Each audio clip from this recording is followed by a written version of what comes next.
Hello everyone, स्वागत है बेटा आप सबका हमारे इस नए लेक्चर में। और आज से हम स्टार्ट कर रहे हैं कोऑर्डिनेट ज्योमेट्री। कोऑर्डिनेट ज्योमेट्री में बेटा अभी हम जो 3 चैप्टर्स पढ़ेंगे that will B point, straight line and circles. और उसके बाद बेटा दोबारा अपन अपने अलजेब्रिक पोर्शन की तरफ आगे बढ़ेंगे that will B binomial and permutation combination. तो चलिए बेटा शुरुआत करते हैं आज से अपने नए लेक्चर की। मुझे पूरी उम्मीद है कि आपको आज का लेक्चर बहुत मजा आएगा समझने में और बहुत एक्साइटिंग है बेटा। कोऑर्डिनेट ज्योमेट्री में देखिए रिजल्ट्स तो हैं ही, लेकिन बहुत विजुअलाइजेशन का खेल है, तो हमको विजुअलाइज करना आना चाहिए चीजों को। आज का क्योंकि लेक्चर पहला लेक्चर है तो थोड़ा सा अपन बेसिक्स पे बात करेंगे कोऑर्डिनेट ज्योमेट्री में, लेकिन जैसे जैसे हम आगे बढ़ते जाएंगे बेटा वैसे वैसे आपका उसमें जो डेप्थ है वो इंक्रीज होता जाएगा। एक चीज मैं आपसे लेक्चर के शुरुआत में ही पूछना चाहूंगा कि मुझे कुछ बच्चों के सवाल मतलब इसमें कमेंट्स आ रहे हैं जिसमें वो सवाल पूछ रहे हैं कि सर जेई मेंस के लिए हमको मतलब जो प्रीवियस ईयर के क्वेश्चंस होते हैं उसके लिए हमारी क्या अप्रोच होनी चाहिए। तो बेटा मैं आपसे ये पूछना चाहूंगा कि क्या आप ऐसा चाहते हैं कि मैं एक डेडिकेटेड प्लेलिस्ट बना लूं इस चैनल में और उस प्लेलिस्ट में मैं हर हफ्ते कम से कम 1 या 2 वीडियोस डालूं प्रीवियस ईयर जेई क्वेश्चंस की टॉपिक वाइज। जैसे मान लीजिए हमने अभी पिछले दिनों जो अपना चैप्टर कंप्लीट किया that is solutions of triangle, तो अगर आप बोलेंगे तो मैं आपको उसमें पूरे ट्रिग्नोमेट्री के फिर चैप्टर वाइज जो है, जैसे पहला अपना चैप्टर था कंपाउंड एंगल्स, फिर था ट्रिग्नोमेट्रिक इक्वेशन, उसके बाद हमने पढ़ा सॉल्यूशंस ऑफ ट्रायंगल। तो अगर आप चाहते हो कि मैं टॉपिक वाइज प्लेलिस्ट में बेटा वीडियोस अपलोड करता जाऊं जिसमें कि सिर्फ पीवाईक्यूज हो, प्रीवियस ईयर क्वेश्चंस हो of JEE Mains and advance, तो मुझे कमेंट में यार आप अभी तुरंत बताइए कि आप ये चीज चाहते हैं या नहीं। इस लेक्चर की शुरुआत में मेरा आपसे यही सवाल है। तो चलिए स्टार्ट करते हैं अपना लेक्चर। जितने भी हमारे नए बच्चे अभी तक इस हमारे बेटा टेलीग्राम चैनल को ज्वाइन नहीं किए तो आप बेटा सबसे पहले हमारे टेलीग्राम चैनल को भी ज्वाइन करिए। उसका भी लिंक आपको बेटा नीचे डिस्क्रिप्शन बॉक्स में दिख रहा होगा। टेलीग्राम चैनल को ज्वाइन करने से आपको 2 बेनिफिट होंगे। पहला बेनिफिट तो ये है कि मेरे सारे लेक्चर के अपडेट्स समय से आपको उस पर मिल जाएंगे और जो भी बेटा मैं होमवर्क के लिए, एक्स्ट्रा प्रैक्टिस के लिए प्रैक्टिस क्वेश्चन शेयर करूंगा या प्रैक्टिस शीट्स बेटा जो मैं आपको शेयर करूंगा वो आपके टेलीग्राम चैनल में शेयर की जाएगी, तो उससे आपकी पढ़ाई और बेहतर हो पाएगी। चलिए शुरुआत करते हैं बेटा पॉइंट चैप्टर की। ठीक है, जो चैप्टर हमें पढ़ना है आज that is point. Coordinate geometry का ये इंट्रोडक्शन है पॉइंट। ठीक है, इससे बेटा अपने को स्टार्ट करना है।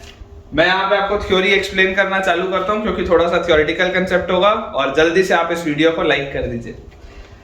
तो देखिए बेटा सबसे पहले हमको जो कंसेप्ट समझना है वो कंसेप्ट बेटा अपने को समझना है कॉन्वेक्स पॉलीगॉन का। सबसे पहले अपने को जो कंसेप्ट समझना है वो कंसेप्ट है कॉन्वेक्स पॉलीगॉन का।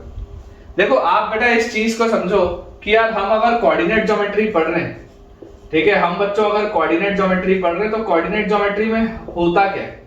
कोऑर्डिनेट ज्योमेट्री एक ऐसा टॉपिक है जो आप बेटा क्लास 9 से पढ़ रहे हैं। कोऑर्डिनेट ज्योमेट्री एक ऐसा टॉपिक है जो आप बच्चों कौन सी क्लास से पढ़ रहे हैं, क्लास 9 से।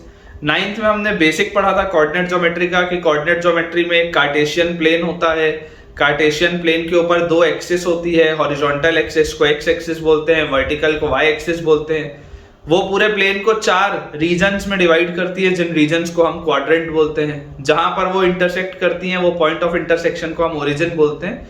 और प्रैक्टिकल अगर बेटा मैं इसका यूज देखूं कि रियल लाइफ एप्लीकेशन क्या है कोऑर्डिनेट ज्योमेट्री का, तो रियल लाइफ एप्लीकेशन बेटा बहुत सिंपल है। वो ये है कि आपको अगर किसी भी जगह की, किसी भी ऑब्जेक्ट की अगर बेटा आपको एग्जैक्ट प्रिसाइज पोजिशन बतानी है तो आप कोऑर्डिनेट ज्योमेट्री का यूज करते हुए बता सकते हैं। कि भाई जैसे मान लीजिए मैं आपको अगर ये चीज कह दूं कि हमारे पास अगर मान लीजिए कार्टेशियन प्लेन में यहाँ पर कोई एक ऑब्जेक्ट है ए, और बेटा मैं आपसे ये बोल रहा हूँ कि इस ए का एग्जैक्ट लोकेशन कहां पर होगा, एग्जैक्ट कौन सी जगह पर ये ए वाला पॉइंट होगा। तो उसके लिए बेटा देखो मैं आपको क्या बोलूंगा कि यार अगर ये ओरिजिन होता तो आप मान लो ये 1 है, ये 2 है और ये 1 है, ये 2 है, आप ऐसा मान लो। तो यार यहां से हम ये बोल सकते हैं कि ए का जो पोजीशन होगा वो कहां पर आएगा, 2,2। बहुत बेसिक सी बात है, बहुत बेसिक सी बात है, ये सब बेटा अपने को पता ही है। ठीक है, तो ये सब बच्चों हमने पढ़ा है कहां पे, हमने ये पढ़ा है क्लास 9। उसके बाद बेटा क्लास 10th में आपने जो कोऑर्डिनेट ज्योमेट्री पढ़ा उसमें बेसिकली आपने 3 चीजें पढ़ी क्लास 10th के कोऑर्डिनेट ज्योमेट्री में। वो 3 चीजें कौन कौन सी थी, वो 3 चीजें थी सबसे पहले तो 2 पॉइंट्स के बीच का distance that is distance formula. फिर आएगा सेक्शन फार्मूला कि अगर कोई पॉइंट किन्हीं 2 पॉइंट्स को किसी रेशियो में डिवाइड करता है तो बीच वाले पॉइंट का कोऑर्डिनेट कैसे निकालते हैं, that comes in section formula. और उसके बाद बेटा लास्ट में जो हमारे पास आता है that is area of triangle. ठीक है, हो सकता है कुछ बच्चों के सिलेबस से वो डिलीट हो गया हो तो आपको ना भी आता हो, तो घबराने की कोई बात नहीं है बेटा, सारी चीजें हम दोबारा करेंगे, थोड़े एडवांस लेवल पे करेंगे लेकिन करेंगे दोबारा। तो आपको अगर पिछला नहीं भी आता होगा तो अब आपको समझ में आ जाएगा, कोई दिक्कत की बात नहीं। हम बेटा अपनी जो चर्चा आगे बढ़ाएंगे उस चर्चा में बेटा सबसे पहले मैं आपको ये बताना चाहूंगा कि कॉन्वेक्स पॉलीगॉन्स क्या होते हैं, क्योंकि हम ज्योमेट्री की बात कर रहे हैं ना, कोऑर्डिनेट ज्योमेट्री तो है लेकिन उसमें हम ज्योमेट्री की बात कर रहे हैं। तो ज्योमेट्री की बात करें तो बेसिक हमको फिगर्स का नॉलेज होना चाहिए, समझ पा रहे हैं आप। कोऑर्डिनेट ज्योमेट्री जरूर है कि आपको कार्टेशियन प्लेन में डील करना आना चाहिए, लेकिन सबसे पहले आपको बच्चों जो बेसिक ज्योमेट्री है जो हम बचपन से पढ़ते हैं वो आपको कुछ चीजें जो इंपॉर्टेंट है वो पता होनी चाहिए। तो ज्योमेट्री में बेटा हम पढ़ते हैं अलग अलग फिगर्स। तो सबसे पहले मैं आपको अगर पूछूं कि भैया बताइए कॉन्वेक्स पॉलीगॉन क्या है, तो कॉन्वेक्स पॉलीगॉन क्या होता है बेटा, a polygon whose each interior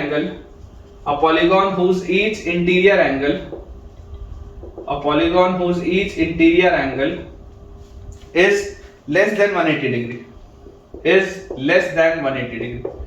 ऐसा आपके पास बेटा पॉलीगॉन जिसका हर इंटीरियर एंगल 180 डिग्री से छोटा, ऐसा एक पॉलीगॉन जिसका हर एक इंटीरियर एंगल 180 डिग्री से छोटा हो। कॉन्वेक्स पॉलीगॉन मतलब बेटा सिंपल से जो फिगर्स आप पढ़ते हैं ना, जैसे ये आपके पास हो गया क्वाड्रिलेटरल, के बाद बेटा देखो ये आपके पास आ जाएगा एक पेंटागन के बाद अगर मैं 6 साइड्स वाले में जाऊं तो ये मेरे पास आ जाएगा क्या, एक हेक्सागन आ जाएगा। ये सारे बेटा क्या है, कॉन्वेक्स फिगर्स हैं जिसमें जो भी इंटीरियर एंगल होता है, ये देखो ये सारे जो इंटीरियर एंगल्स है बच्चों ये क्या है, ये 180 डिग्री से छोटे होते हैं। फिर एक कंसेप्ट होता है कॉनकेव पॉलीगॉन का, तो कॉनकेव पॉलीगॉन क्या होते हैं, कॉनकेव पॉलीगॉन इसके ऑपोजिट, मतलब if an interior angle is greater than 180 degree.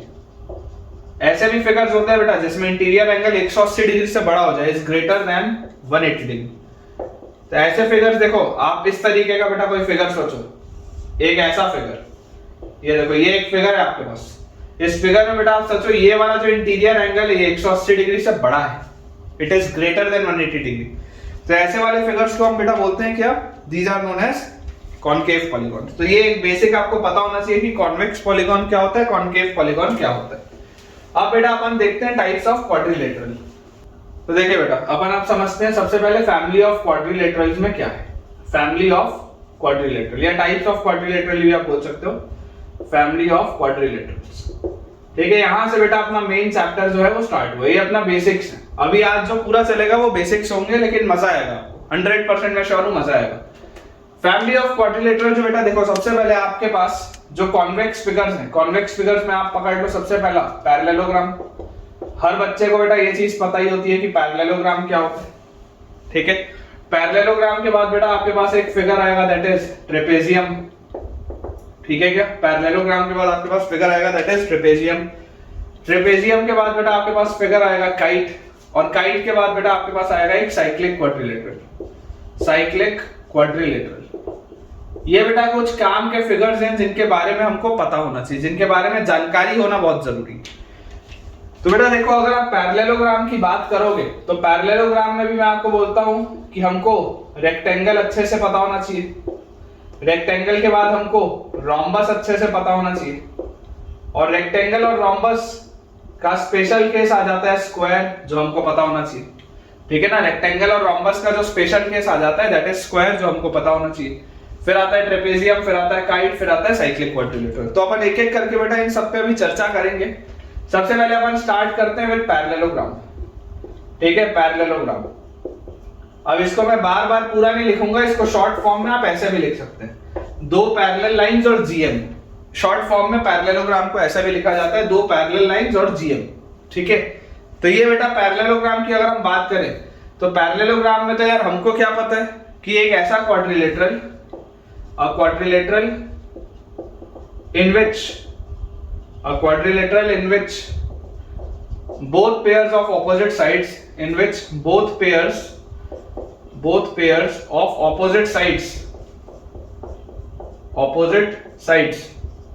are parallel to each other. Both pairs of opposite sides are parallel. ठीक है ना, तो यही होता है बेटा पैरेललोग्राम की, इसमें जिसमें क्या होते हैं ऑपोजिट साइड्स पैरेलल होते हैं। अब इसकी हमने बेटा बहुत सारी प्रॉपर्टीज पढ़ी। इसकी हमने बेटा बहुत सारी प्रॉपर्टीज पढ़ी है कि अगर आपके पास देखिए एक पैरेललोग्राम आपने इस तरीके से बनाया है ना। लास्ट लेक्चर बेटा जो सॉल्यूशंस ऑफ ट्रायंगल का था उसमें मैंने आपको बताया था कि पैरेलल लाइंस को डिनोट करने का एक ये तरीका होता है कि आप ऐसे दो अगर एरोज बना दे रहे हैं, इसका मतलब ये लाइन और ये लाइन पैरेलल है। सिमिलरली बेटा अगर आप यहां पर और यहां पर ऐसे एरो बना दे रहे हैं, मतलब कि ये लाइन और ये लाइन क्या है, पैरेलल है। बहुत सिंपल सा बेटा ये नोटेशन होता है जो पता होना चाहिए। अगर बच्चों मैं यहाँ पे नेमिंग कर दूं, this is point A, B, C and D, तो यार यहां से हमको ये चीज समझ में आती है कि AB जो है वो DC के पैरेलल है, AB is parallel to DC, और ऑपोजिट साइड्स बेटा इक्वल भी होते हैं, तो AB is equal to DC, ये बात तो श्योर है। वैसे ही ऑपोजिट साइड्स अगर आप देखेंगे तो AD is parallel to BC, AD is parallel to BC, और बेटा आप बोल सकते हैं कि AD is equal to BC also. Opposite sides equal होते हैं, ऑपोजिट साइड्स पैरेलल भी होते हैं। और क्या होता है बेटा पैरेललोग्राम में जो डायगोनल्स होती हैं, डायगोनल्स आपस में एक दूसरे को बाइसेक्ट करती है। मतलब कि अगर बेटा ये मैं बीच वाले पॉइंट को O बोल रहा हूं तो आपको ये चीज पता होनी चाहिए कि AC and BD bisect each other, AC and BD bisect each other at O, AC and BD bisect each other at O। ये बेटा कुछ कॉमन सी बातें हैं जो हमको पता होनी चाहिए, ठीक है ना। या बाइसेक्ट होती हैं, इसका मतलब आप ये भी बोल सकते हो कि मिड पॉइंट ऑफ AC,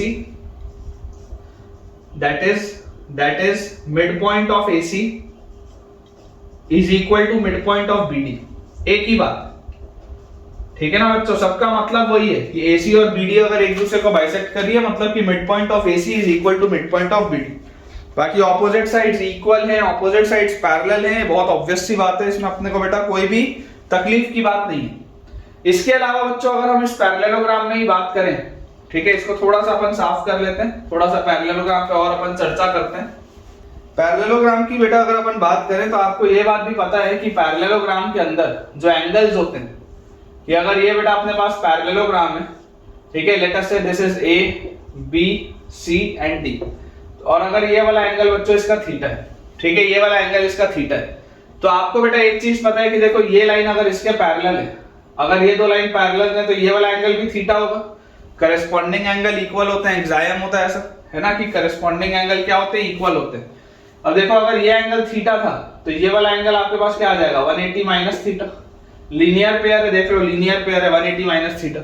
अब आपको एक चीज और पता है कि यार आपके पास जो बेटा अगर दो लाइंस पैरेलल है तो जो करेस्पॉन्डिंग एंगल होते हैं वो तो होते ही हैं, लेकिन interior angles on the same side of transversal क्या होते हैं, सप्लीमेंट्री होते हैं। Interior angles on the same side of transversal और सप्लीमेंट्री, मतलब अगर ये थीटा था तो ये 180 माइनस थीटा होगा। देखो ये जो दोनों एंगल है बेटा A और D, they are interior angles, they are interior angles on the same side of transversal, transversal के सेम साइड में, और दोनों अंदर वाले एंगल है। उसी तरीके से अगर ये 180 माइनस थीटा था, ये आपके पास थीटा आएगा, देख लो ये एंगल और ये एंगल अल्टरनेट इंटीरियर एंगल्स हैं, या आप बोल सकते हो कि ये एंगल और ये एंगल दोनों क्या interior angles on the same side of transversal, तो सप्लीमेंट्री होंगे। तो यहां से मुझे क्या चीज समझ में आती है कि opposite angles of a parallelogram are equal.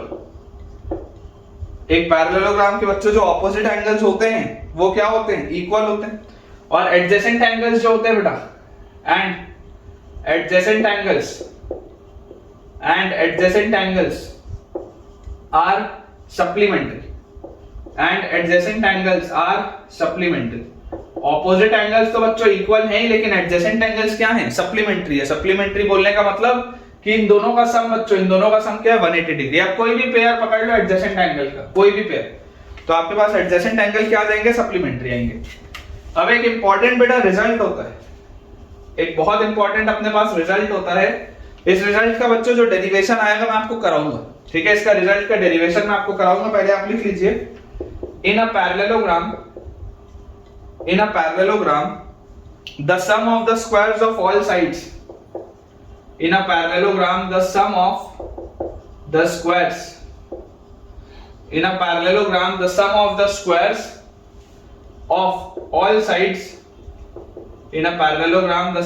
squares of all sides is equal to the sum of the squares is equal to the sum of the squares of its diagonals, is equal to the sum of the squares of its diagonals। ठीक है, important result है बेटा, इसलिए मैंने star लगा के लिखा है। ये आपको याद भी होना चाहिए, ये आपको याद भी होना चाहिए, और याद अगर नहीं भी है तो कोई दिक्कत नहीं है, मैं इसको डिराइव आपको कराऊंगा। ठीक है ना, थोड़ी देर में बेटा मैं इसको आपको डिराइव कराऊंगा, आप लिख के रखिए। अगर आज के लेक्चर में नहीं हुआ तो कल के लेक्चर में हो जाएगा, लेकिन इसका डेरिवेशन होगा। तो आपको बोला जा रहा है ना, parallelogram the sum of the squares of all sides, है ना, sum of the squares of all sides is equal to the sum of the squares of the diagonals. बोलने का बेटा मतलब ये है कि इमेजिन करिए अगर ये साइड का लेंथ AB का लेंथ अगर स्मॉल a है तो ऑटोमेटिकली ये भी स्मॉल a आ जाएगा, इसमें तो कोई डाउट है ही नहीं, ऑपोजिट साइड्स इक्वल होते हैं। वैसे ही बेटा अगर AD का लेंथ स्मॉल b है तो BC का लेंथ भी स्मॉल b आ जाएगा, ऑपोजिट साइड्स इक्वल होते हैं। तो आप ये बोल सकते हैं a square plus a square plus b square plus b square, तो twice of a square plus b square, this is equal to diagonals के स्क्वायर का सम। तो डायगोनल मान लो आप बेटा d1 और d2 मान सकते हैं। मान लो AC वाला डायगोनल आपके पास d1 है और मान लेते हैं BD वाला डायगोनल मेरे पास d2 है, तो this will be equal to d1 square plus d2 square, this will be equal to d1 square plus d2 square. ये बच्चों अपने को चीज पता होनी चाहिए, ठीक है, ये वाली चीज अपने को आइडिया होना चाहिए। अब बेटा अपन बात करते हैं कि अगर हमारे पास ये पैरेललोग्राम दिया है, ठीक है, इसका डेरिवेशन करेंगे। आप इसको लिख के रखिए, घबराने की कोई बात नहीं है। अगर आपको ये रिजल्ट पता था तो आप थम्स अप शो करके बताइए, और अगर आपको ये रिजल्ट नहीं पता था तो मुझे बताइए कि सर हाँ बिल्कुल सही बात है, अभी हमारा लेक्चर चलते हुए सर मुश्किल से 15-20 मिनट हुए और आपने एक ऐसी चीज बता दी जो हमको पता ही नहीं था, तो वो भी बताइएगा, ठीक है, उससे मेरा थोड़ा कॉन्फिडेंस और इंक्रीज होता है आपके लिए। चलिए यहाँ पर बेटा आप देखिए, अगर आपके पास पैरेललोग्राम है A, B, C and D, तो इस पैरेललोग्राम में अगर मुझसे पूछा जाए इसका एरिया क्या होगा, what will be the area of this parallelogram, तो एरिया बेटा हमको बचपन से ये बात पता है कि अगर ये एंगल थीटा होता है, ठीक है, theta is the angle between AD and AB leg. ये AD वाला लेग और AB वाले लेग के बीच का जो एंगल है दैट इज थीटा, या आप इसको एंगल DA भी बोल दो, एक ही बात है, और एंगल DA भी एक ही बात है, दोनों का मतलब वही।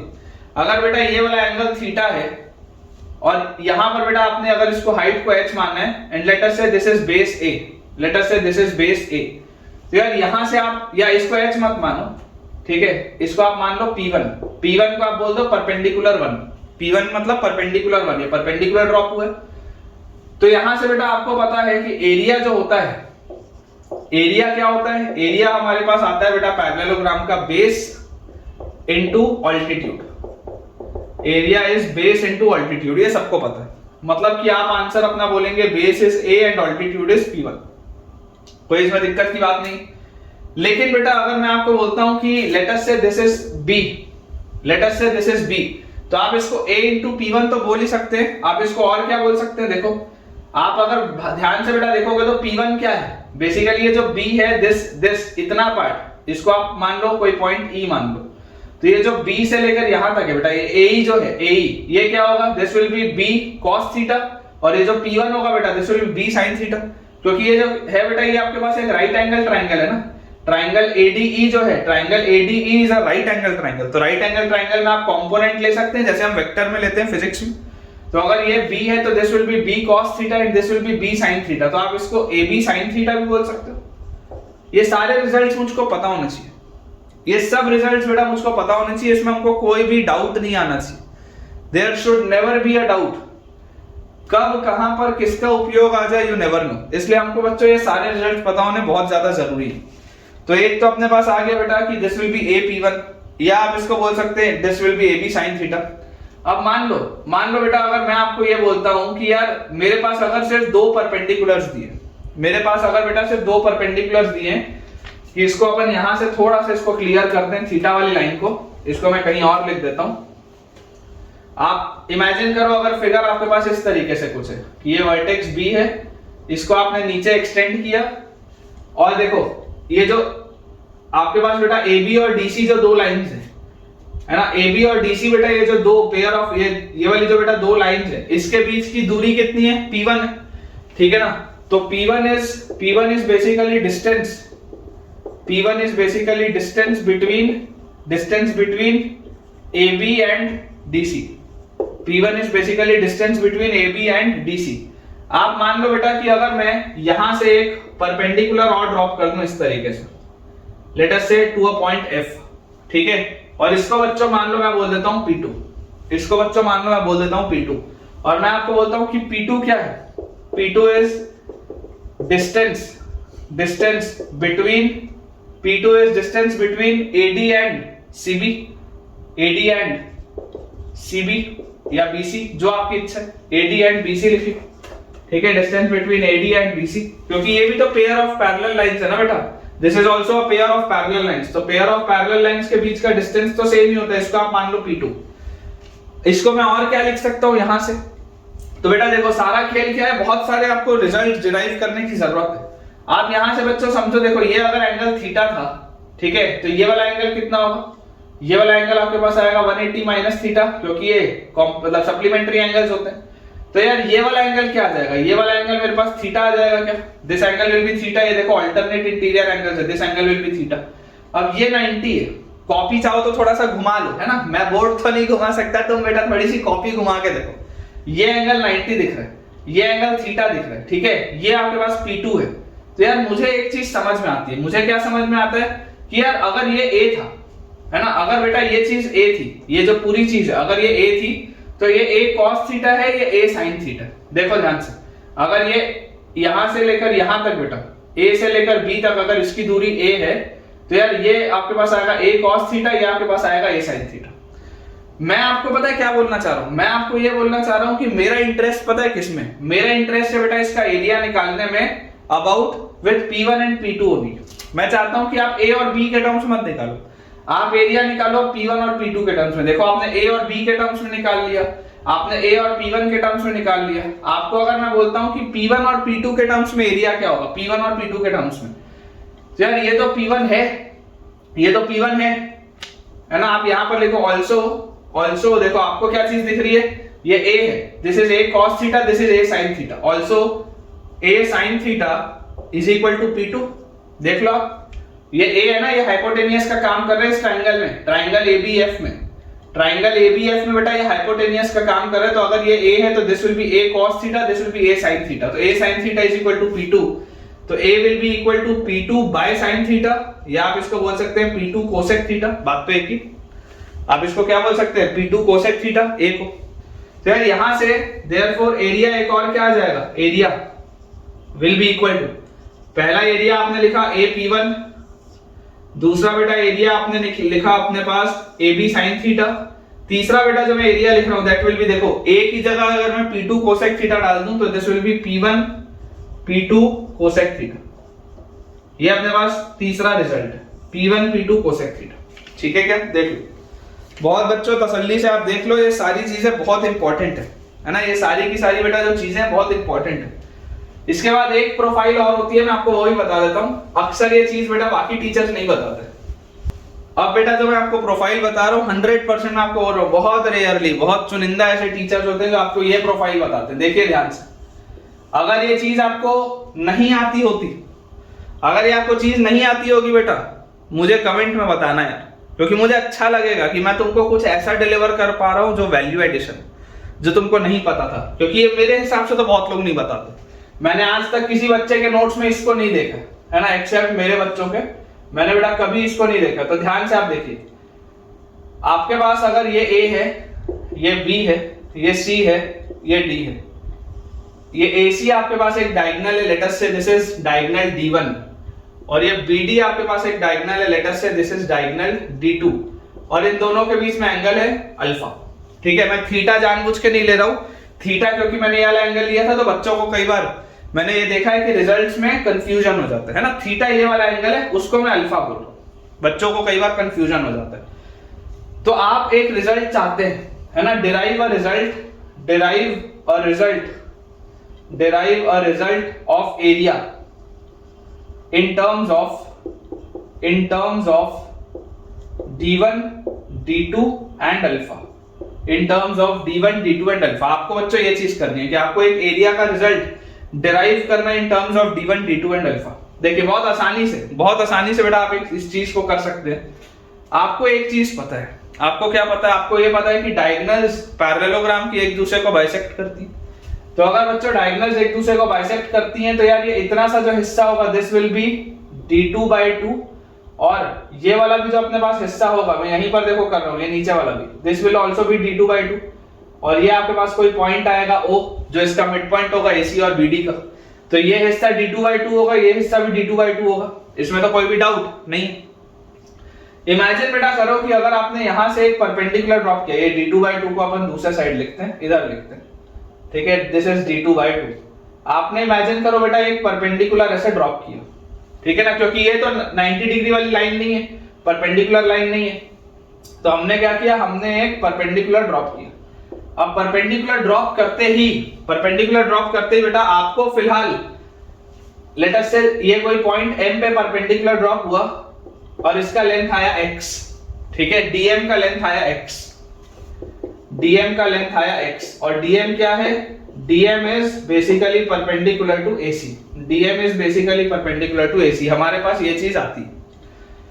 तो मैं आपको बेटा ये बोलना चाह रहा हूं कि यार आप इस बात को थोड़ा सा ध्यान से फिगर को देखिएगा, है ना, फिगर थोड़ा आप बेटा बड़ा बनाइएगा, अच्छे से इसको समझने की कोशिश करिएगा जो मैं बोल रहा हूं कि यार आपके पास अगर ये 90 डिग्री है, ये वाला एंगल आपके पास अगर अल्फा है, तो ये जो बचा हुआ एंगल होगा that will B 180 minus alpha. देखो यहाँ पर थोड़ा सा मैं बना के दिखा देता हूँ, इसको थोड़ा सा देखो मैं बना के दिखा देता हूँ, ये ऐसा है, ये आपके पास कुछ ऐसा फिगर है बेटा, ये वाला जो छोटा सा ट्राइंगल है ना, ये D है, ये M है, ये O है, ये छोटा वाला ट्राइंगल, इस छोटे वाले ट्राइंगल की बेटा मैं बात कर रहा हूँ, देखो ध्यान से, ये D है, ये M है, ये O है, ये O के बगल वाला जो एंगल था वो अल्फा था, तो यार ये वाला एंगल लीनियर पेयर होने की वजह से 180 माइनस अल्फा आएगा, ठीक है, this will B 180 minus alpha, और ये वाला बेटा जो लेंथ है OD का, दिस विल बी d2/2, और DM का जो लेंथ है दिस इज x।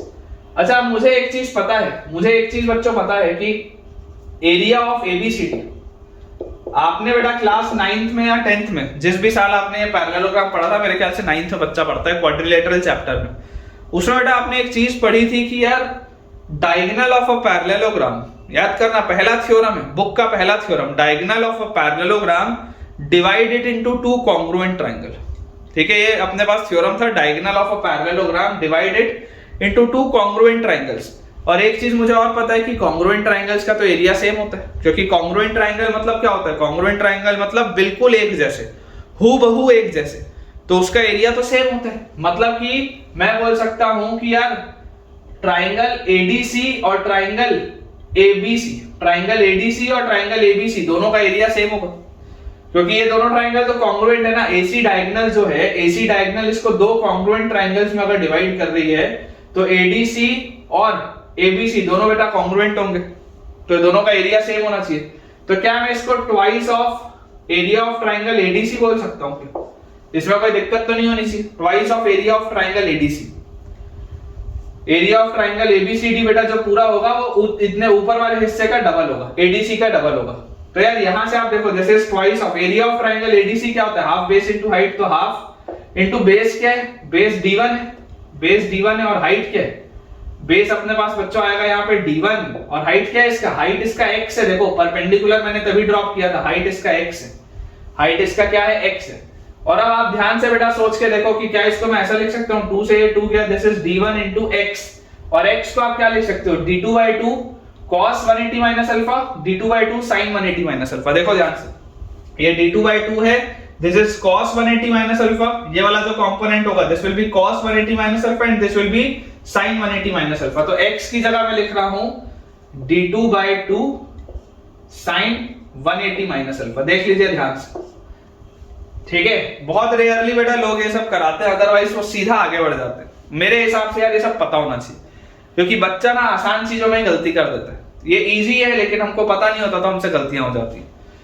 तो यहां से बेटा आपके पास रिजल्ट आ गया हाफ d1 d2, और देखो साइन ऑफ 180 माइनस अल्फा तो क्या होता है, साइन अल्फा, तो half d1 d2 sine alpha. This is an important result, ठीक है। एक जनरल पैरेललोग्राम के लिए, एक जनरल बेटा पैरेललोग्राम के लिए जो एरिया होता है that is half d1 d2 sine alpha, जिसमें alpha is the angle between both the diagonals, है ना, alpha is the angle between both the diagonals. और उसके अलावा हो सकता है ये बेस इनटू अल्टीट्यूड AP1, या ये हो सकता है AB sin थीटा, where theta is the angle between A and B, है ना, where theta is the angle between A and B, where theta is the angle between A and B। और उसी को बेटा आप लिख सकते हो P1 P2 कोसेक थीटा भी, जहां पर P1 और P2 क्या है, they are the perpendicular distance. P2 जो है परपेंडिकुलर डिस्टेंस है AD और BC के बीच में, P1 जो है वो परपेंडिकुलर डिस्टेंस है AB और DC के बीच में, ठीक है। तो यार ये बेटा सारी की सारी चर्चा है ना, ये बेटा सारी की सारी चर्चा है पैरेललोग्राम की, जो आपको पता होनी चाहिए मेरे हिसाब से। अब अपन अपना अगला बेटा जो स्पेशल फिगर है दैट इज रेक्टेंगल, उस पर बात करते हैं। तो बेटा अब अगर अपन रेक्टेंगल की बात करें, ठीक है, अगर हम बच्चों रेक्टेंगल की बात करें तो रेक्टेंगल के बारे में हमको क्या पता है कि रेक्टेंगल भी पैरेललोग्राम होता है तो पैरेललोग्राम की स्पेशल केस। तो आप पहली बात तो बोल सकते हैं all rectangles are parallelogram but not vice versa, कि सारे के सारे जो रेक्टेंगल्स होते हैं वो पैरेललोग्राम तो होते हैं लेकिन सारे पैरेललोग्राम रेक्टेंगल नहीं होते, ठीक है, वाइस वर्सा नहीं। अब कौन सा पैरेललोग्राम रेक्टेंगल बनता है, कौन सा वाला पैरेललोग्राम बेटा रेक्टेंगल बनता है, जब ये वाला एंगल जो होता है वो क्या हो जाता है 90 डिग्री, ठीक है, when theta is equal to 90 degree. याद करो पैरेललोग्राम का आपने फिगर बनाया था ऐसा वाला, उस फिगर में बेटा ये बीच में जो एंगल था वो क्या था, थीटा था, जो दोनों पैरों के बीच का एंगल था दैट वाज थीटा। तो जब थीटा 90 डिग्री बनता है तो ऑटोमेटिकली चारों एंगल 90 डिग्री बन जाएंगे, क्योंकि ये दोनों सप्लीमेंट्री होते हैं, ये दोनों इक्वल होते हैं, ऑपोजिट एंगल्स। तो अगर थीटा 90 डिग्री हुआ तो ये अपने पास आ जाएगा। अब बेस हमने A माना था हमेशा, इसको बेटा अपन ने B माना था, ठीक है ना, इसको अपन ने B माना था। तो आपके पास यहां से देखो एरिया क्या क्या आ जाएगा। पहली बात तो बेटा अगर आप एरिया की बात करो तो एरिया आपने लिखा था बेस इनटू अल्टीट्यूड। एरिया आपने क्या लिखा था, बेस इनटू अल्टीट्यूड। तो एरिया वहां से तो आ जाएगा AB बेस इनटू अल्टीट्यूड, जो AP1 था। देख लो यहां पर मैं लिख देता हूं AP1 ब्रैकेट में लिख देता हूं और AP1। तो बेसिकली जो P1 था वो क्या आ गया, B आ गया, तो AB हो गया। और उसके बाद मैंने एक लिखा था AB sin theta, AB sin theta. तो sin 90 तो कितना होता है, sin 90 1 होता है, sin 90 क्या होता है 1 होता है, तो यहां से AB आ गया, this is AB sin theta. मैं अलग अलग रिजल्ट देखो कैसे सेम आंसर दे रहे, सेम आंसर आ रहे हैं। देखो AP1 था या AB sin थीटा था, और क्या था P1 P2 कोसेक थीटा। तो P1 P2 क्या थे, P1 P2 क्या थे बेटा, परपेंडिकुलर डिस्टेंस थे पैरेलल लाइंस के बीच में। तो ये वाली दोनों पैरेलल लाइंस के बीच का परपेंडिकुलर डिस्टेंस B है, ये वाली बेटा जो दोनों पैरेलल लाइंस है इसका परपेंडिकुलर डिस्टेंस A है। तो P1 P2 अगर A और B है तो this will B AB cosec theta, तो कोसेक 90, AB कोसेक थीटा मतलब कोसेक 90।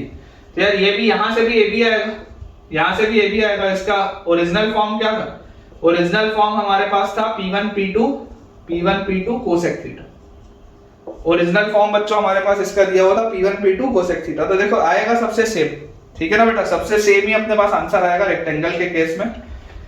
उसके बाद अगर मैं डायगोनल्स की बात करूं, डायगोनल्स की, तो रेक्टेंगल के बेटा केस में आपको ये बात पता होनी चाहिए कि diagonals are equal, diagonals are equal.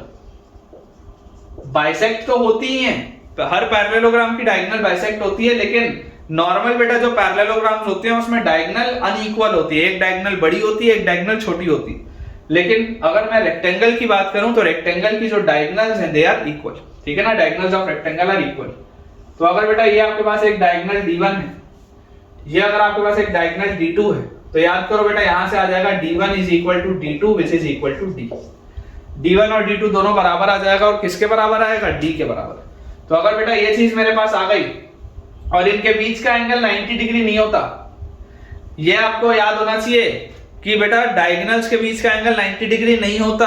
Alpha is not 90 degree in case of rectangle, alpha is not 90 degree in case of rectangle. बच्चा गलती से लिख देता है, वो स्क्वायर में होता है, वो रोम्बस में होता है, रेक्टेंगल में नहीं होता, याद रखिएगा। रेक्टेंगल में दोनों डायगोनल्स के बीच का एंगल कोई अल्फा होता है, इट इज नॉट 90 डिग्री। अगर 90 डिग्री हो गया तो ये ऑटोमेटिकली क्या बन जाएगा, स्क्वायर बन जाएगा। तो यहां से बेटा देखिए आपके पास क्या आ गया, एरिया जो आएगा, एरिया हमारे पास जनरल फॉर्मूला क्या होता था, half d1 d2 sin alpha. तो this will B half d square sin alpha, this will B half d square sin alpha, क्योंकि d1 और d2 दोनों सेम है, तो this will B half d square sin alpha. ये बेटा अपने को बेसिक सी चीजें जो पता होनी चाहिए। ये सारी चर्चा है रेक्टेंगल की जो बेसिक है, मेरे हिसाब से आपको समझ में आ रहा होगा। अब अगर हम बच्चों बात करें रोम्बस की बेटा अगर हम बात करें तो अगेन मैं बोलूंगा ऑल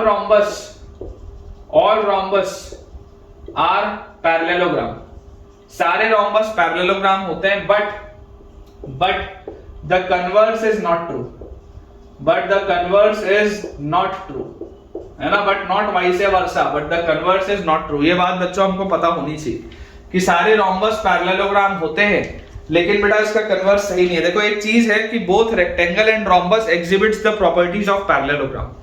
रोम्बस भी और रेक्टेंगल भी दोनों ही एग्जिबिट करते हैं बेटा properties of parallelogram, but every rhombus and every rectangle is not a parallelogram. सारे रोम्बस और सारे रेक्टेंगल पैरेललोग्राम नहीं होते, ये बात आपको समझ में आनी चाहिए।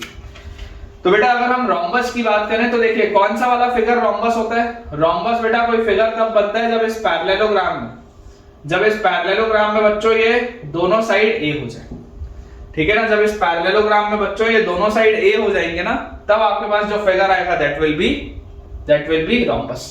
यहां से आप देखो बेटा ये ए था, ये पहले बी होता था, अब ये भी ए हो गया, और डायगोनल्स अनइक्वल लेंथ की हैं। जैसे रेक्टेंगल के केस में डायगोनल सेम लेंथ की थी, इसमें डायगोनल्स अनइक्वल लेंथ की ही हैं।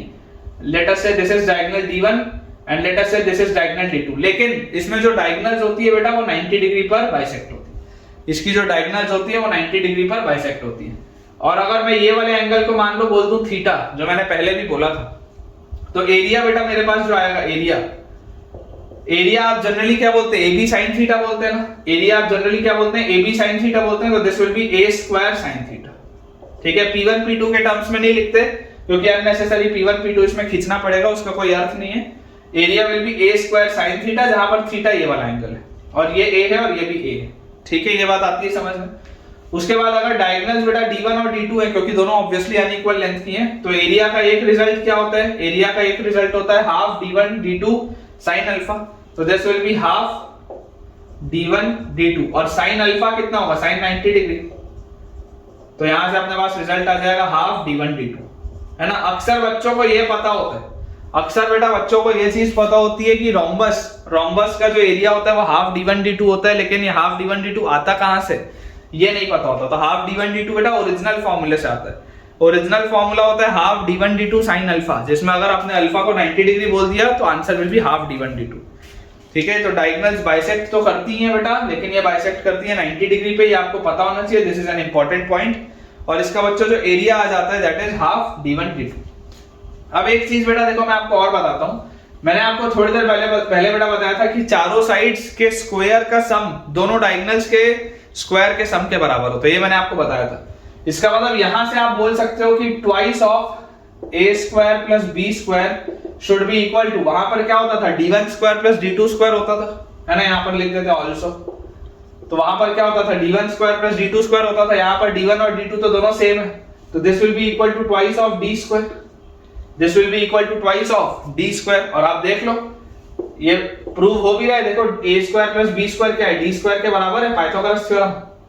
देख लो A square plus B square किसके बराबर है, D स्क्वायर के बराबर है, पाइथागोरस थ्योरम। बहुत सिंपल से।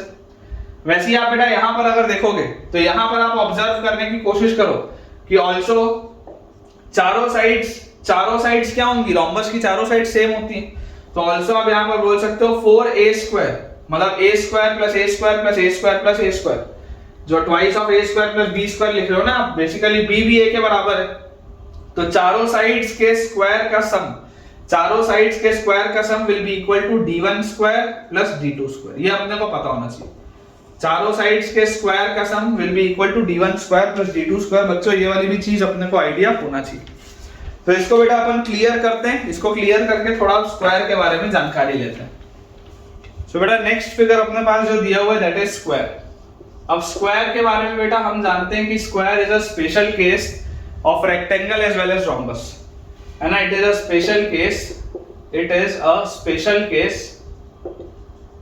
Special case of rectangle, it is a special case of rectangle as well as rhombus, मतलब स्क्वायर भी पैरेललोग्राम तो होता ही है, लेकिन it is a special case of rectangle as well as rhombus. देखो it is a rectangle, it is a rectangle, it is a rectangle in which diagonals bisect each other at 90 degree. ठीक है ना। Normally बेटा rectangle में diagonals bisect तो करती हैं लेकिन 90 डिग्री पर बाइसेक्ट नहीं करती। लेकिन अगर स्क्वायर होगा तो it is a rectangle in which diagonals bisect each other at 90 degree, पहली बात। या आप इसको बोल सकते हैं it is a rhombus, it is a rhombus in which the angle between adjacent sides, in which the angle between adjacent sides, it is a rhombus in which the angle between the adjacent sides is 90 degree. Basically हमारे पास बेटा जो angle होता है adjacent sides के बीच में वो या तो थीटा होता है या 180 माइनस थीटा होता है। लेकिन ऐसा रोम्बस जिसमें एडजेसेंट साइड्स के बीच का एंगल 90 डिग्री आ जाए वो भी स्क्वायर हो जाएगा। ठीक है ना, वो भी स्क्वायर हो जाएगा। तो यार यहां से अगर मैं आपको ध्यान से देखना बोलूं कि अगर हम मान लो बेटा इस तरीके का एक स्क्वायर बनाए तो आपको पता है कि ये तो चारों एंगल तो 90 डिग्री है ही है, ये चारों एंगल तो 90 डिग्री होंगे ही, और उसके अलावा चारों साइड्स भी बराबर होंगे। रोम्बस और रेक्टेंगल दोनों की प्रॉपर्टीज बेटा ये शो करता है। तो चारों साइड्स भी हो गए और डायगोनल्स का भी लेंथ क्या हो गया बेटा, सेम हो गया। डायगोनल्स का भी लेंथ क्या हो गया, सेम हो गया। तो अगर ये d है तो ये भी d है ना। इसको आप बोल सकते हो it is a rhombus in which the angle between adjacent sides is 90 degree और in which the diagonals are equal, और in which the diagonals are equal, एक ही बात है। और in which the diagonals are equal, एक ही बात है बेटा, सबसे मिलेगा वही। और in which the diagonals are equal, एक ही बात है ना। जैसे ही आप उसको 90 डिग्री करोगे तो डायगोनल्स इक्वल हो जाएंगे। तो ये बेटा अपने पास इसका फिगर बना हुआ है। अब इसका अगर आपको एरिया लिखना हो तो यार इसका एरिया तो हम सबको ही पता है, बचपन से पढ़ रहे हैं, दिस इज ए स्क्वायर। ठीक है ना, इसका एरिया होता है ए स्क्वायर। या आप इसको बेटा और क्या बोल सकते हो, half d1 d2 sin alpha. Alpha देखो 90 डिग्री है तो this will B half d square. आप यहां से ये भी बोल सकते हैं, देखो a स्क्वायर भी हो सकता है, हाफ d स्क्वायर भी हो सकता है। It can be a square also, it can be half d square also, दोनों ही सही है। ऑल्सो हमको एक चीज यहाँ पर बेटा पता है कि चारों साइड्स के स्क्वायर का सम, दोनों डायगोनल्स के स्क्वायर के सम के बराबर होता है। और तो also 4a square will be equal to 2d square, also 4a square will be equal to 2d square. तो यहां से देखो वही रिजल्ट आ गया जो बेटा आपने ऊपर लिखा हुआ है। This implies d square is equal to 2a square, this implies d square is equal to 2a square. देख लो सेम चीज लिखी हुई है, a square is equal to half d square आ रहा है ना, सेम ही चीज है। तो जो बेटा मैंने वहां पर भी लिखा था उसका ओरिजिनल मैं आपको डेरिवेशन भी कराऊंगा, लेकिन आप देख रहे हैं कि वो जो रिजल्ट है वो रिजल्ट बेटा हर जगह आपको यूज आ रहा है, वो रिजल्ट आपको हर जगह यूज आ रहा है। ठीक है, तो ये बेटा चर्चा हो गई अपनी स्क्वायर की। ठीक है, ये बेसिक सी चीजें जो आपको बताना जरूरी था मेरे हिसाब से। अब अपन बात करते हैं बेटा ट्रेपेजियम की। अगला अपने पास जो फिगर है पैरेललोग्राम के बाद, दैट इज ट्रेपेजियम। पैरेललोग्राम के बाद बेटा अगला जो फिगर है दैट इज ट्रेपेजियम। ट्रेपेजियम में बच्चों हम जानते हैं exactly one pair of opposite sides, one pair of opposite sides is parallel to each other,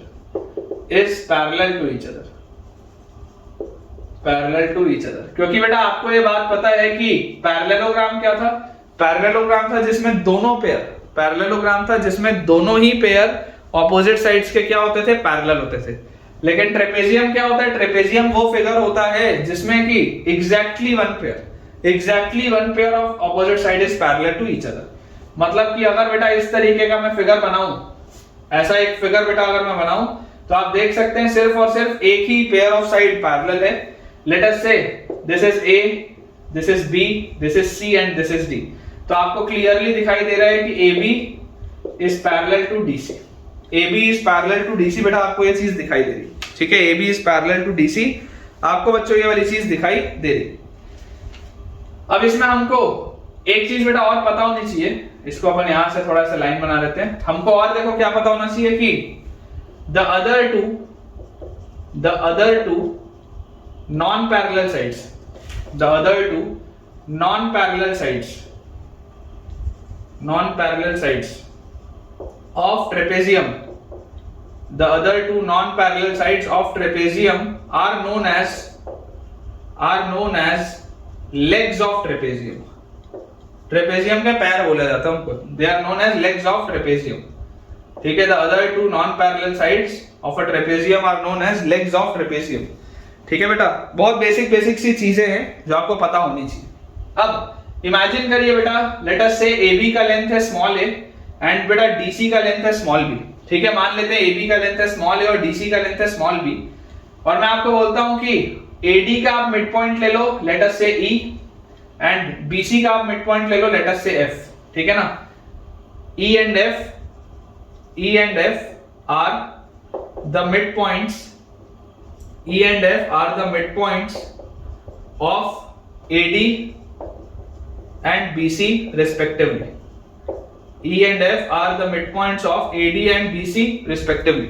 तो अगर बेटा जैसे ही मैं इसको मिड पॉइंट मानूंगा तो जो स्टेटमेंट अपने को बेटा पता होना चाहिए वो ये है that line segment joining the midpoint of two non parallel sides of a trapezium is known as the median of trapezium. This is important. ठीक है, इसको अपन बेटा थोड़ा सा क्लियर करते हैं, फिर मैं आपको लिखाता हूं। स्टेटमेंट अपने पास बेटा दिया हुआ है, इसके अलावा जो अपने को बेटा पता होना चाहिए दैट इज लाइन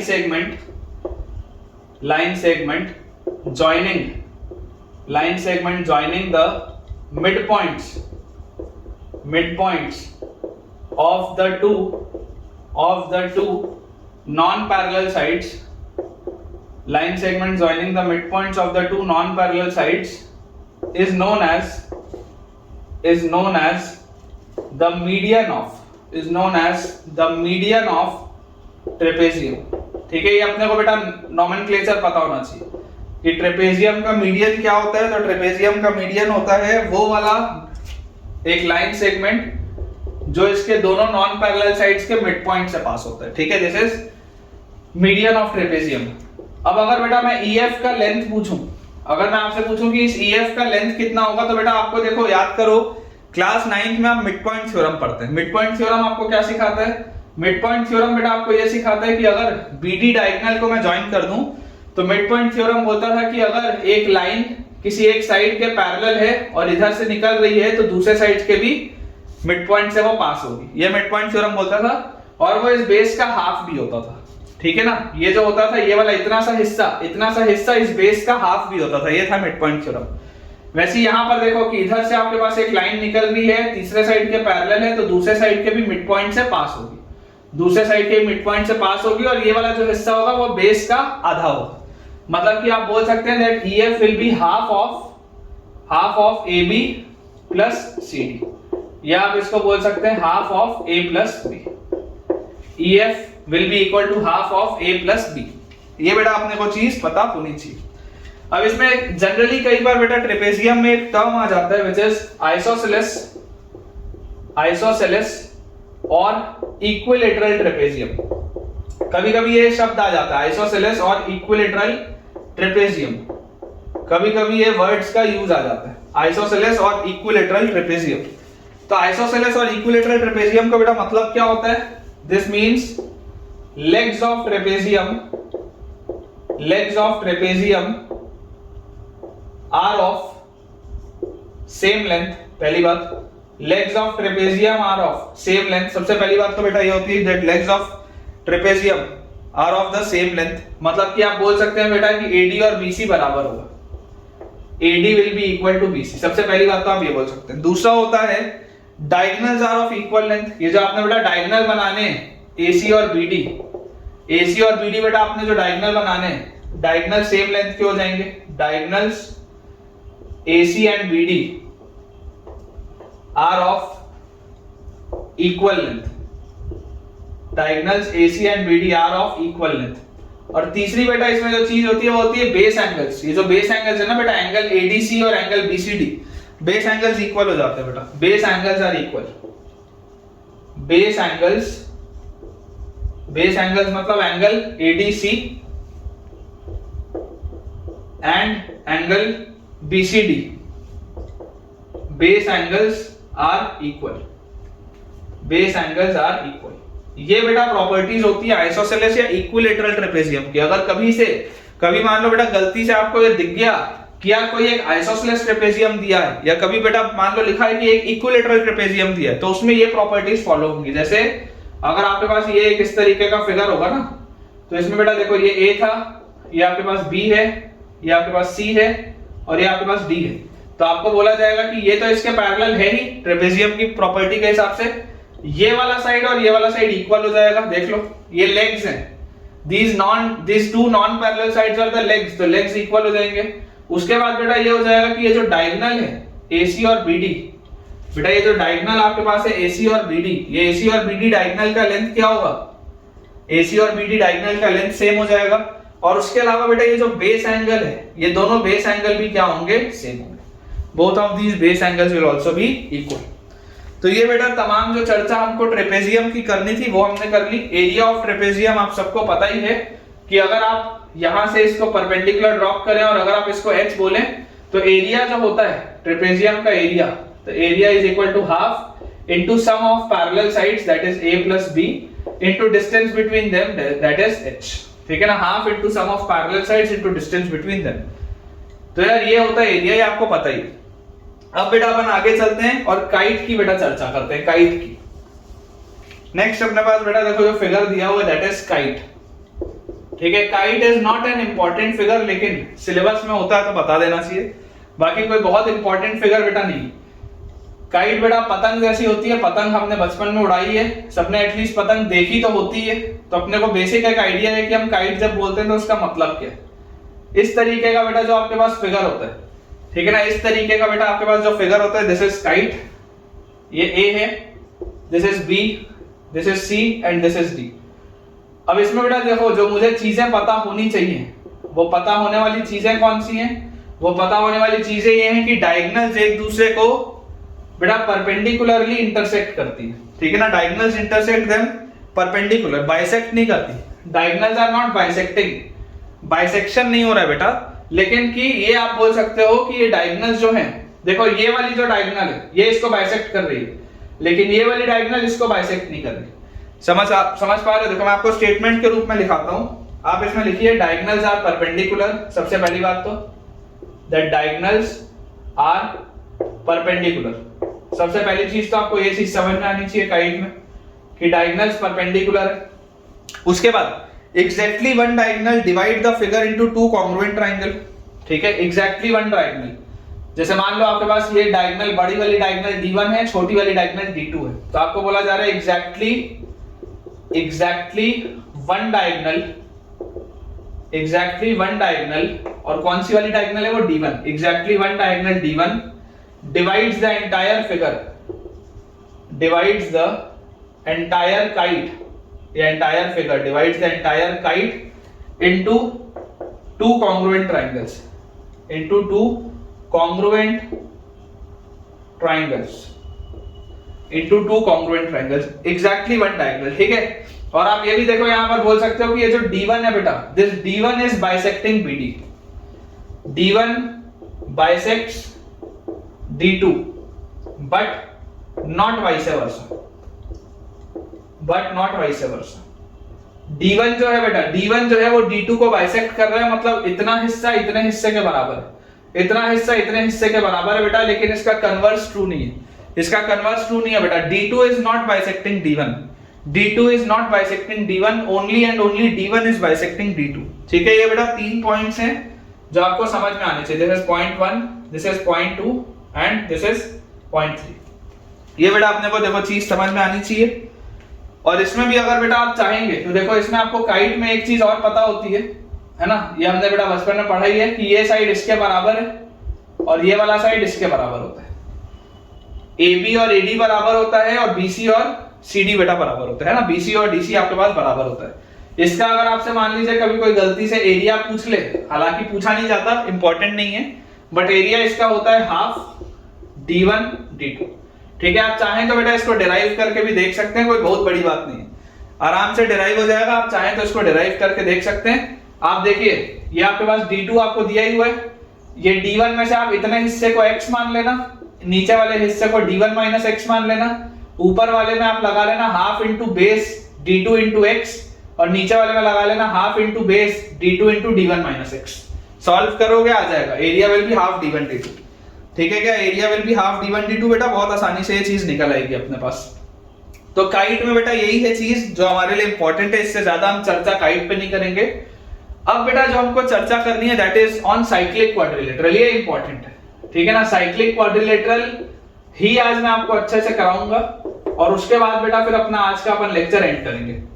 बेसिकली आज हम फैमिली ऑफ क्वाड्रिलेटरल्स पूरा का पूरा अच्छे से कंप्लीट कर लेंगे और उसके बाद बेटा जो अलग अलग पॉइंट्स होते हैं, स्पेशल पॉइंट्स, जैसे कि आपके पास आता है सर्कम सेंटर क्या है, सेंट्रॉइड क्या है, इन सेंटर क्या है, ऑर्थो सेंटर क्या है, और उनकी जो और आगे की प्रॉपर्टीज होती हैं जो हमने सॉल्यूशंस ऑफ ट्रायंगल में नहीं पढ़ी, क्योंकि मैंने आपको तब भी बोला था कि सॉल्यूशंस ऑफ ट्रायंगल में मैं सिर्फ इन पॉइंट्स को आपके लिए इंट्रोड्यूस कर रहा हूं, डिटेल में इन पे चर्चा मैं करूंगा।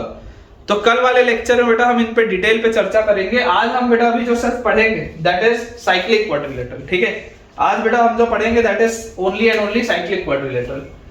तो देखिए बेटा, अगर हमारे पास एक सर्कल दिया हुआ है तो साइक्लिक क्वाड्रिलेटरल क्या होता है? साइक्लिक क्वाड्रिलेटरल एक ऐसा क्वाड्रिलेटरल होता है जो इस सर्कल के अंदर इंस्क्राइब्ड होता है।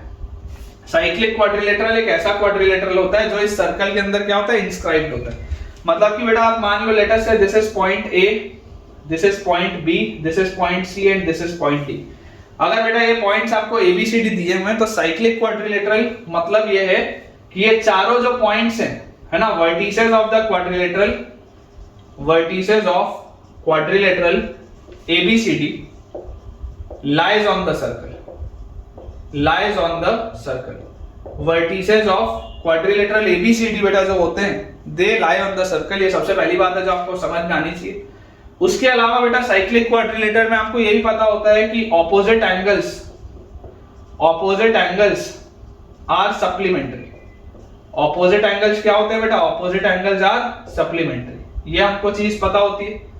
ऑपोजिट एंगल सप्लीमेंट्री बोलने का मतलब कि अगर बेटा ये एंगल आपके पास थीटा है तो ये वाला एंगल आपके पास आ जाएगा 180 minus theta.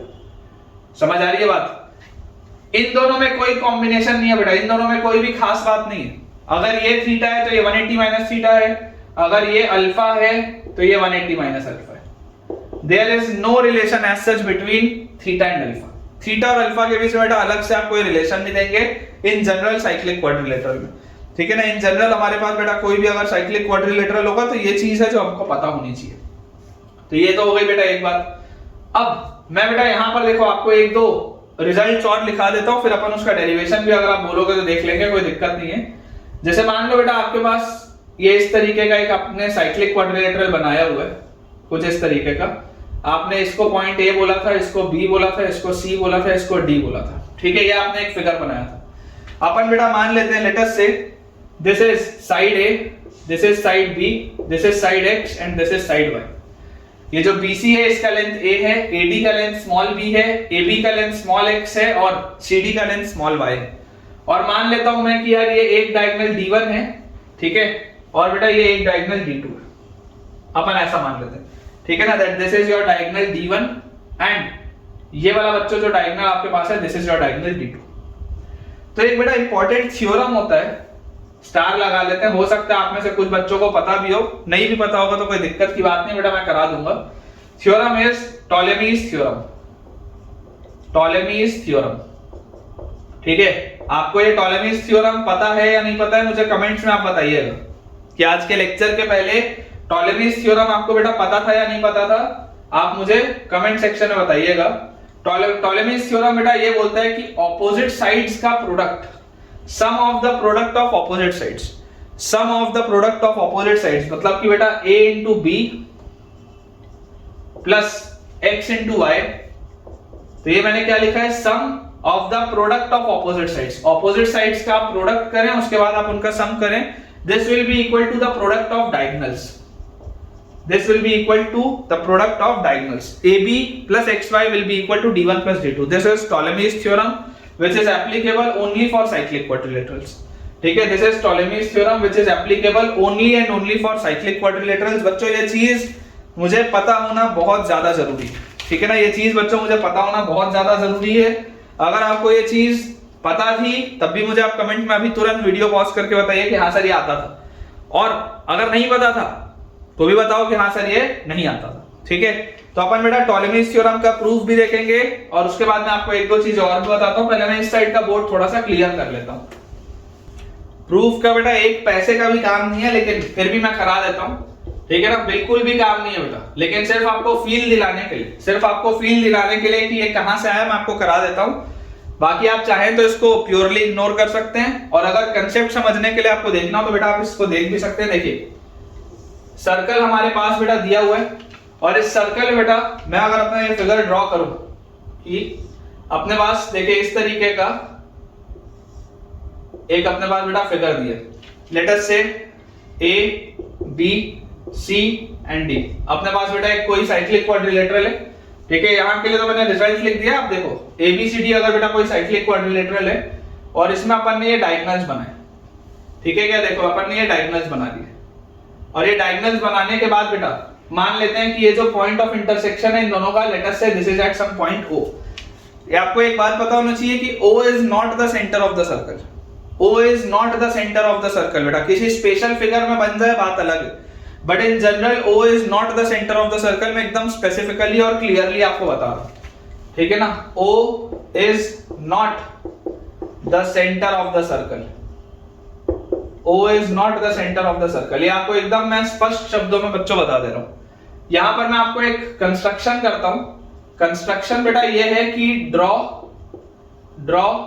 CQ such that आपको बेटा यहां से C से लेकर एक ऐसा लाइन बनानी है Q तक। ड्रॉ CQ सच दैट कि ये जो एंगल आपके पास DCQ होगा, सच दैट एंगल DCQ, ये जो एंगल DCQ बनेगा this will be equal to angle BCA, ठीक है। आपको बेटा ये इस तरीके से कंस्ट्रक्शन करना है, C से लेकर Q तक। आप कहीं पर भी, Q यहां पर कहीं पर भी हो सकता था, आपको C से लेकर Q तक ऐसे लाइन ड्रॉप करनी है सच दैट कि ये वाले दोनों एंगल इक्वल आ जाए, ठीक है ना, सच दैट कि ये वाले बेटा दोनों एंगल हमारे पास क्या आ जाए, इक्वल आ जाए। अब आप बेटा तसल्ली से एक बार ध्यान से देखिए, triangle CDQ and triangle CAB। Triangle CDQ और ट्राइंगल CAB को बेटा अगर आप देखोगे तो ट्राइंगल CDQ में और ट्राइंगल CAB में दोनों में एंगल C कॉमन है। देख लो दोनों में एंगल C कॉमन है कंस्ट्रक्शन से, ट्राइंगल CDQ में भी और ट्राइंगल CAB में भी दोनों में एंगल A कॉमन है। और बेटा आप ये वाला देखो, ये वाला बेटा जो छोटा सा एंगल है, angle CDQ is equal to angle CAB। Angle CDQ और एंगल CAB ये दोनों भी बराबर होगा, angles on the same arc of the circle. ये CB वाले आर्क में ही ये एंगल भी है और ये CB वाले आर्क में ही ये एंगल भी है। क्लास 9 तो पढ़ते हैं, कॉपी घुमा के देखो, कॉपी घुमा के ये CB वाले आर्क में ये एंगल भी है और CB वाले आर्क में ये एंगल भी है, 9 तो पढ़ाया जाता है। तो यार ये दोनों आपको देखो, मैं रीजन नहीं लिख रहा हूं लेकिन ये आ जाएगा। तो आप बोल सकते हो कि both of these triangles will be similar by AA similarity, ठीक है ना, ये दोनों ट्रायंगल सिमिलर आ जाएंगे यूजिंग AA सिमिलैरिटी।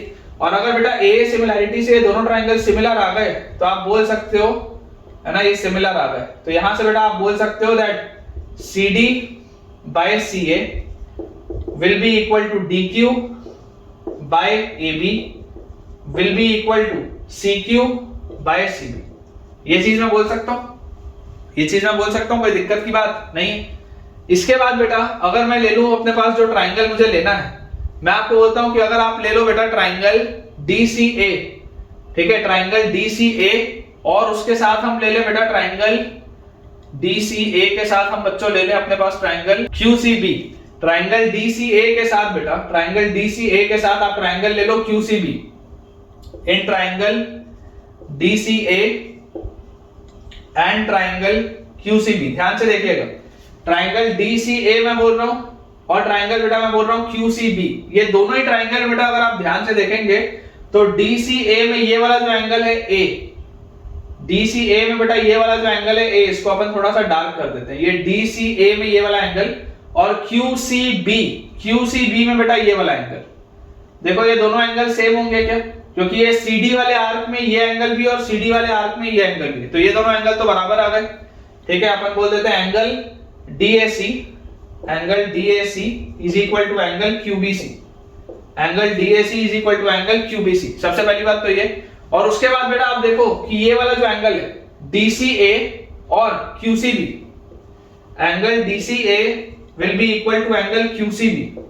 DCA और QCB भी बेटा बराबर होगा। क्यों बराबर होगा, क्योंकि देखो DCA में देखो ये आप मान लो let us say this angle is theta, तो ये एंगल भी थीटा है, ठीक है। तो DCA कौन सा एंगल है, DCA जो होगा बेटा that will be theta plus Y, इसको आप मान लो बेटा अल्फा मान लो। तो देखो एंगल DCA क्या है, angle DCA will be theta plus alpha, angle DCA will be theta plus alpha, और एंगल QCB क्या होगा बेटा, एंगल QCB भी थीटा प्लस अल्फा होगा। तो ये दोनों ही बराबर हो गए। प्योरली बेटा मैं आपको सिर्फ ये चीज बता रहा हूं कि देखो आपको डेरिवेशन काम का नहीं है, ठीक है। किसी के सामने रोल मारना हो तो आप ये करके दिखा सकते हो कि आपको आता है, otherwise derivation is of no use ना। आप कंसेप्ट क्लैरिटी के लिए सुन रहे हो तो अच्छी बात है, बहुत अच्छी बात है। तो यहां से आपके पास आ जाएगा बेटा एंगल DCA और एंगल QCB दोनों बराबर आ जाएंगे। तो यार हमारे पास ये चीज आ गई कि ये दोनों ट्रायंगल भी क्या होगा बेटा, सिमिलर हो गए। Both of these triangles are also similar using AA similarity, both of these triangles are also similar using AA similarity. और जैसे बेटा ये चीज आई तो यहां से बेटा आप बोल सकते हो that DC upon QC will be equal to DA upon QB will be equal to CA upon CB। अब देखो बेटा आपको लेके क्या आना है, ऑपोजिट साइड्स टू प्रूव में आपके पास क्या है, टू प्रूव में आपके पास है ऑपोजिट साइड्स के प्रोडक्ट का सम, मतलब AB into CD plus AD into BC is equal to product of diagonals मतलब AC into BD। आपको बेटा ये चीज प्रूव करनी है, आपको ये चीज यहां पे प्रूव करनी है दैट ऑपोजिट साइड्स के प्रोडक्ट का sum is equal to product of diagonals. आपको बच्चों ये चीज प्रूव करनी है। तो यार यहां से बेटा अगर बेटा मैं ये वाले रेशियो को ले लूं, ये वाले रेशियो को, तो यहां से मेरे पास देखो क्या आ जाएगा, मेरे पास आ जाएगा AB into CD will be equal to DQ into AC, will be equal to DQ into AC। ये आएगा क्या मेरे पास, देखो अगर मैं ये पहले वाले दोनों रेशियोज को पकड़ूं तो AB into CD will be AC into DQ। और यहां से बेटा अगर आप ध्यान से देखेंगे AB into CD आपने बना लिया, अब आपको बनाना है AD into BC। अगर आप इस रेशियो को पकड़ो तो यहां से देखो आपके पास आ जाएगा AD into BC will be equal to BQ into AC। थोड़ा देख के लेना पड़ता है आपको बनाना क्या है। यहां से मैंने क्यों लिया, क्योंकि मुझे AB और CD एक साथ चाहिए, तो देखो ये वाले में AB into CD आता हुआ दिख रहा है, इसलिए इसको उठाया। फिर मुझे क्या चाहिए, AD into BC चाहिए, तो ये वाले से देखो ये AD into BC मिलता है, तो यहां से ले लिया। इन दोनों को बेटा आप जैसे ही ऐड करोगे, इन दोनों को बच्चों आप जैसे ही ऐड करोगे, देखो ऑटोमेटिकली आपके पास क्या चीज निकल के आएगी, ऐड करते ही AD into BC plus AB into CD, LHS मिल गया तो लेके आना था, बस इसको आपको ऐड करना है। ऐड करते ही देखो AD into BC plus AB into CD, AD into BC plus AB into CD is equal to, right side से देखो, राइट साइड से बेटा दोनों में से AC कॉमन आएगा, राइट साइड में दोनों में से AC कॉमन आएगा और BQ प्लस DQ आएगा, BQ प्लस DQ। और BQ प्लस DQ क्या है बेटा, BQ plus DQ is BD। तो ये आ गया क्या, AC into BD। देखो ध्यान से, यही तो लेके आना था, AC into BD। हालांकि प्रूफ कोई काम का नहीं है, लेकिन फिर भी बेटा मैंने आपको करा दिया है ताकि क्लैरिटी आपको रहे, ठीक है। चलिए अगली चीज देखते हैं इसमें अपने को जो देखना है। अगला बच्चों अपने पास एक जो इंपॉर्टेंट रिजल्ट होता है साइक्लिक क्वाड्रिलेटरल में, एक इंपॉर्टेंट रिजल्ट बेटा अपने पास आता है। हालांकि साइक्लिक क्वाड्रिलेटरल में तो नहीं है ये, लेकिन फिर भी आपके 10th के एनसीईआरटी में था, वो आपको पता होना चाहिए, मैं लिख देता हूं। 10th एनसीईआरटी में है, 10th एनसीईआरटी में अगर आप देखेंगे तो मेरे ख्याल से ऑप्शनल एक्सरसाइज में या कहीं पर दिया हुआ है, मैं आपको बता देता हूं कि अगर हमारे पास बच्चों एक सर्कल है, तो इस सर्कल में if P is an external point, और इससे मैंने एक टेंजेंट ड्रॉ किया एट T, है ना। PT जो है बेटा वो आपके पास एक टेंजेंट है, PT इज अ टेंजेंट। और यहां से बेटा मैंने एक सीकेंट बनाया, ठीक है, P से बेटा मैंने एक सीकेंट बनाया, and let us say this secant cuts the circle at point A and at point B। P से T तक टेंजेंट है और AB बेटा आपके पास सीकेंट है। तो एक इंपॉर्टेंट रिजल्ट होता है that PT square is equal to PA into PB। ये हमको पता होना चाहिए, 10th एनसीईआरटी में है that PT square is equal to PA into PB, ये हमको बेटा पता होना चाहिए, ठीक है। या इसको आप इसी का एक्सटेंशन आप क्या देख सकते हैं, इसी का आप एक एक्सटेंशन बच्चों देख सकते हैं कि अगर मान लो P से ही मैंने एक और लाइन बना दी, एक और सीकेंट बना दी, और मैंने बेटा आपको बोल दिया let us say that this secant cuts the circle at point C and point D। Let us say that this secant cuts the circle at point C at point D, तो यहां से आपके पास आ जाएगा कि PT square is equal to PA into PB, तो पहले से था ही, and this is equal to PC into PD, this is equal to PC into PD. तो आप ये बोल सकते हैं कि अगर एक्सटर्नल पॉइंट पी से दो सीकेंट आपने बनाई सच दैट वो सीडी पे कट कर रहा है और एबी पे कट कर रहा है, तो पीए इंटू पीबी जो होगा, PA into PB, this will be equal to PC into PD. ठीक है, ये एक इंपॉर्टेंट बेटा रिजल्ट होता है जो मेरे को आपको एक चीज बतानी थी। और इसके अलावा बेटा एक लास्ट में एक इंपॉर्टेंट थ्योरम और होता है, एक इंपॉर्टेंट थ्योरम और होता है जो इसी प्रोफाइल पर बेस्ड है, जो इसी प्रोफाइल पर बेटा बेस्ड है। क्योंकि देखो अगर आप इनको ज्वाइन करोगे ए से सी और बी से डी को, तो साइक्लिक क्वाड्रिलेटरल वाली प्रोफाइल बन जाएगी ना।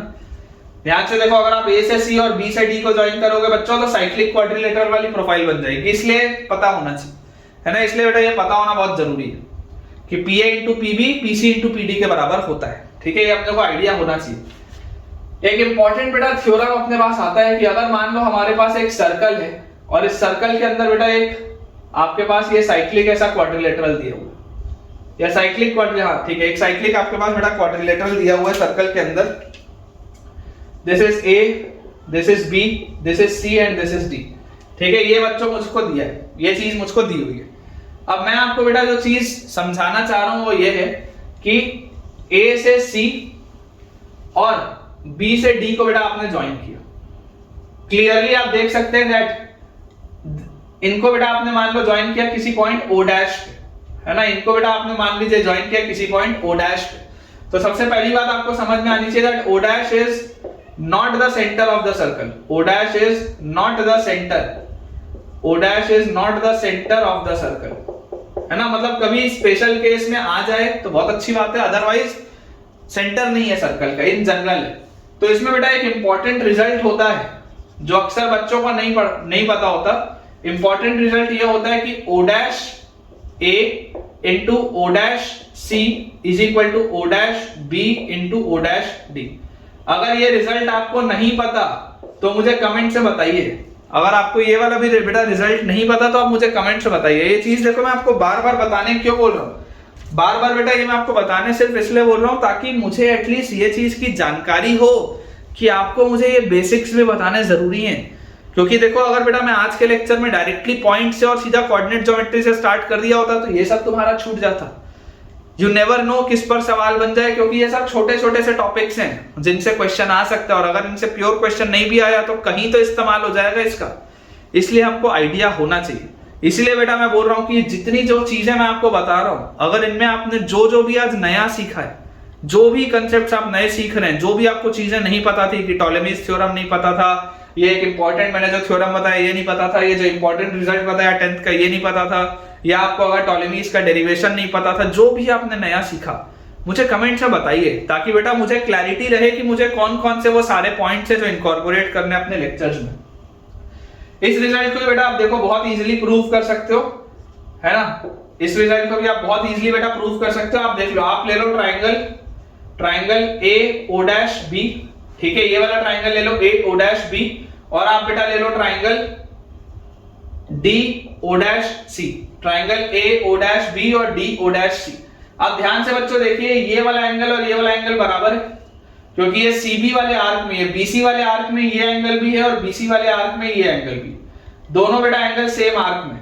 तो आप बोल सकते हैं देखो इन दोनों ट्राइंगल्स में, ये ट्राइंगल में और ये ट्राइंगल में, ये दोनों ट्राइंगल में बेटा ये एंगल इसके बराबर है, और आपको दिखाई दे रहा है कि यार ये एंगल और ये एंगल भी बराबर है, वर्टिकली अपोजिट एंगल्स, ठीक है ना, ये दोनों एंगल्स भी बराबर है, वर्टिकली अपोजिट एंगल्स। तो आप बोल सकते हैं कि triangle A O dash B, triangle A O dash B और triangle D O dash C, ये दोनों के दोनों क्या हो जाएंगे, सिमिलर हो जाएंगे ट्राइंगल। और अगर ये सिमिलर हो जाएंगे बेटा तो यहां से आ जाएगा आपके पास A O dash by D O dash is equal to O dash B upon O dash C is equal to A B upon D C. अगर नहीं पता तो बोलो, बताओ। तो यहां से देखो आपके पास क्या आ गया, क्या वही रिजल्ट जो लेके आना था, देख लो ध्यान से, सेम रिजल्ट आ गया, A O dash multiplied by O dash C is equal to D O dash multiplied by O dash B, same result आ जाएगा बेटा।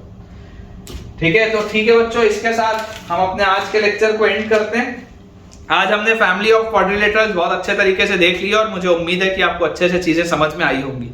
कहीं पर भी थोड़ा भी डाउट है कमेंट्स में पूछो, क्या नया सीखा, क्या क्या नहीं पता था, क्या क्या आज के लेक्चर के बाद आपके में वैल्यू एडिशन हुआ, उसे कमेंट्स में बताओ, ताकि अगला लेक्चर मैं तुम्हारे लिए और ऐसे कंसेप्ट लेके आऊं जो मुझे लगता है कि शायद तुम्हें ना पता हो। इसलिए कमेंट्स में बताना बहुत जरूरी है। तो अभी वीडियो खत्म होते ही इस चीज को मुझे डिटेल में बताइएगा कि आज आपने क्या नया सीखा। वीडियो पसंद आया हो तो वीडियो को लाइक करना और चैनल को सब्सक्राइब करना बिल्कुल ना भूलें। दोस्तों से भी शेयर करें कि यार हमने कोऑर्डिनेट ज्योमेट्री एक्सपर्ट्स चैनल में पढ़ना स्टार्ट कर दिया है और बहुत शानदार तरीके से ये वाला ही बेटा पूरा चैप्टर मैं आपको करवाऊंगा। Thank you.